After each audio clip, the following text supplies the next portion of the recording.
We are anonymous. We are not a government. We are not a corporation. We are not controlled by billionaires, political parties, or media empires. We are a decentralized collective. We exist in the shadows, in the signals, in the silence between official statements and hidden truths. We are the ones who watch when others look away. We are the ones who remember when others forget. And today, we reveal what they hoped would remain buried. Kash Patel's shocking new scandal and the system of corruption surrounding Donald Trump that enabled it. Because this isn't just about one man. This is about power. It's about hypocrisy. And it's about what happens when loyalty to a political leader becomes more important than loyalty to the truth. Just days ago, the public was distracted by headlines that Kash Patel had stepped away from his duties to celebrate, attend events, and mingle in elite circles, including partying with the U.S. men's hockey team and traveling across the globe, while serving as director of the FBI, one of the most critical national security positions in the United States. But that was nothing compared to what came next. According to explosive whistleblower testimony, delivered directly to the Government Accountability Office and the Justice Department's Inspector General. Patel's actions may have directly interfered with the FBI's response to a mass shooting at Brown University in December. This wasn't speculation. This wasn't rumor. This was testimony from inside the system itself. The FBI's elite evidence response team, the specialists trained to secure crime scenes, preserve forensic evidence, and ensure justice could be served, were delayed. Not because they didn't want to respond, not because they weren't ready, but because they couldn't access an FBI plane. At that exact moment, Kash Patel was in South Florida. He was using one of the FBI's 2 jets, and according to whistleblowers, he had ordered the second jet to remain unavailable, reserved for a different team that normally wouldn't respond to a university mass shooting. Agents who should have been airborne immediately were instead forced into vehicles. They drove overnight, through a snowstorm, for hours, racing against time, while their own director remained hundreds of miles away. Think about that. Evidence in mass shootings is extremely time-sensitive. Every hour matters.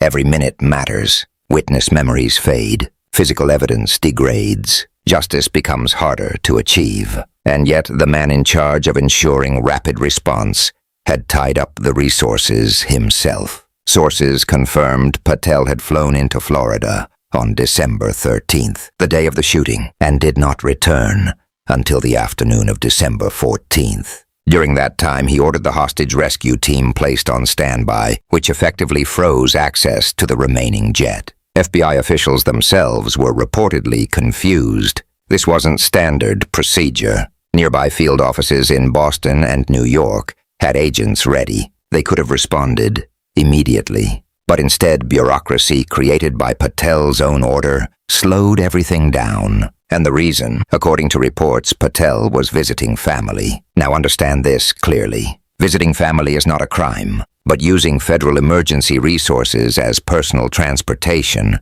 while agents responding to a mass casualty event struggle through a blizzard, is not just negligence. It is abuse of power. This is the same Kash Patel who built his reputation attacking the FBI. He claimed it was corrupt. He claimed it was weaponized. He claimed leadership abused taxpayer resources. He presented himself as a reformer, a truth-teller, a man who would restore integrity. But once he gained power, everything changed. Because this is the pattern we see again and again with Trump loyalists. Donald Trump built his political empire by convincing millions of people that he was fighting corruption. He promised to drain the swamp. He promised transparency. He promised justice. But instead he filled critical positions with loyalists whose primary qualification was loyalty to him, not competence, not integrity, not experience. Kash Patel was one of those loyalists. Patel rose to prominence, not through traditional FBI leadership channels, but through his loyalty to Trump during Trump's war against federal institutions. Patel played a central role in efforts to undermine investigations into Trump, including publicly attacking the FBI itself. He became a hero among Trump supporters, not because he exposed corruption, but because he protected Trump from scrutiny. And when Trump and his political movement elevated Patel, they didn't elevate a neutral investigator. They elevated a political operative. Once in power, Patel gained control over some of the most sensitive information in the world. Information about national security. Information about criminal investigations. Information about powerful individuals connected to some of the darkest crimes imaginable, including Jeffrey Epstein. Patel himself publicly claimed the FBI possessed Epstein's so-called Black Book. He said it was under direct control of the FBI director. He suggested Trump should release it immediately. Who has Jeffrey Epstein's Black Book? Black Book? FBI.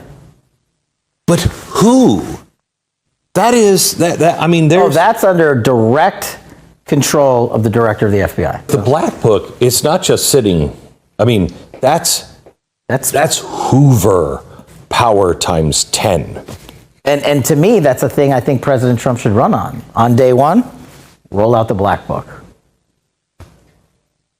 And not just that. On day one, roll out all of the text messaging communications we were told were deleted. He built public trust on the promise of transparency. But after gaining power, Patel reversed course. When questioned, he suddenly claimed there was no credible evidence Epstein trafficked victims to powerful individuals.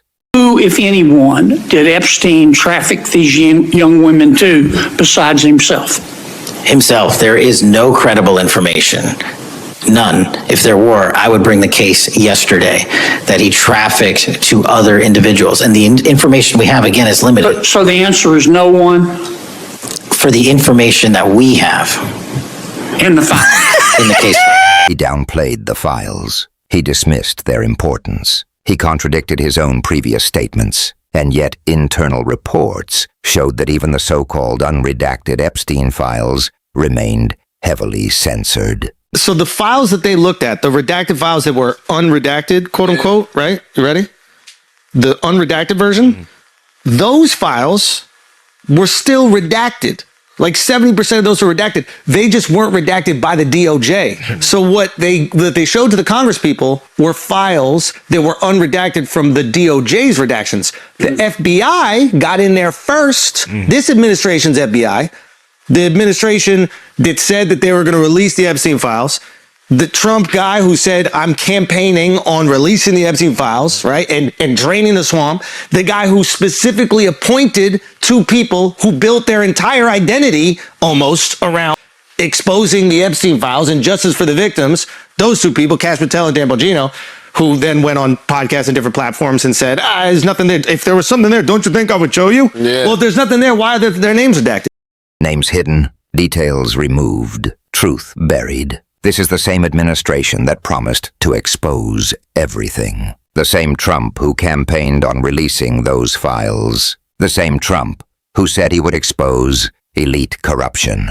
Instead, secrecy remained. Because Trump's war on corruption was never about corruption. It was about control. Trump attacked institutions not to fix them, but to weaken them. He replaced independent professionals with loyalists. He created an environment where loyalty mattered more than truth. And Kash Patel became a symbol of that transformation. Even before this latest scandal, Patel faced criticism for treating his position with alarming casualness. Reports described him traveling extensively, attending sporting events, maintaining a lifestyle that seemed disconnected from the gravity of his responsibilities. Meanwhile, career agents, professionals who had dedicated their lives to protecting national security, were left to operate under leadership they did not trust. Morale inside the FBI declined. Confidence eroded because leadership matters. When leaders treat public office like a personal privilege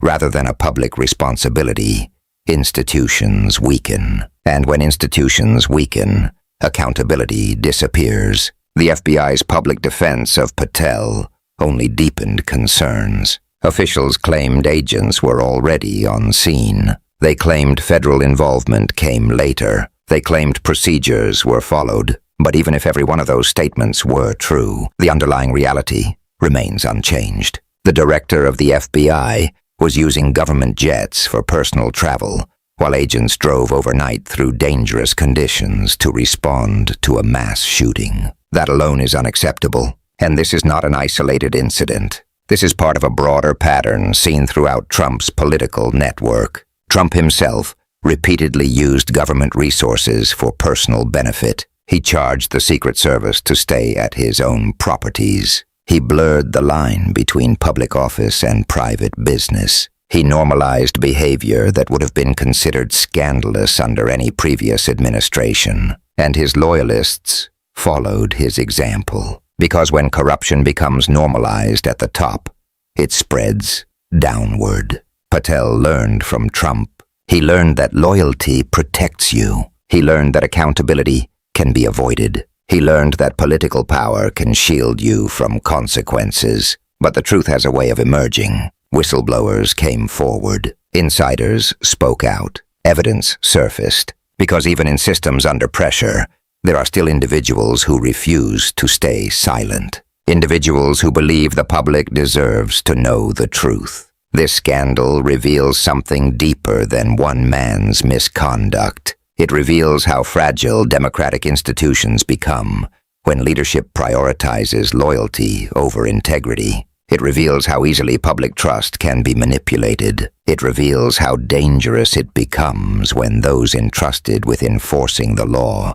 begin to see themselves as above it. Donald Trump created the conditions for this. He spent years attacking the credibility of investigators. He convinced millions that facts were lies and lies were facts. He created confusion, division, and distrust, because confusion protects power. When people don't know what to believe, accountability weakens. When institutions lose public trust, corruption grows. And Kash Patel thrived in that environment. He built his career defending Trump. He built his power attacking oversight. He built his influence, promising transparency he never delivered. And now whistleblowers have exposed the consequences. This is why truth matters. This is why transparency matters. This is why accountability matters. Because power without accountability becomes abuse. And abuse without exposure becomes tyranny. We are anonymous.